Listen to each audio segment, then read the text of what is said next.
The African Apostolic Church of Apostles of Africa, number 8, Jefferson Road, Logan Park, Hatfield, Harare. Tinokukokai muzita raJesu wakatuma muranda wake Ernest Paul Mhazha weAfrica kugumano reHarare neChitungwiza richaitwa musi wemugovera 23 October 2021 kuretreat Hatfield Harare.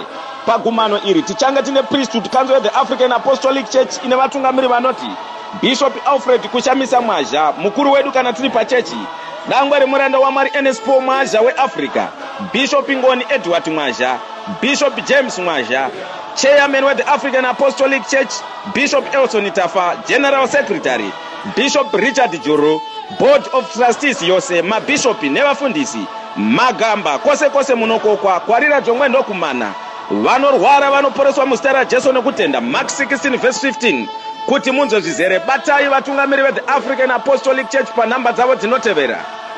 Ndini wenyu munashe Kristu Jesu, munyori chiri choga.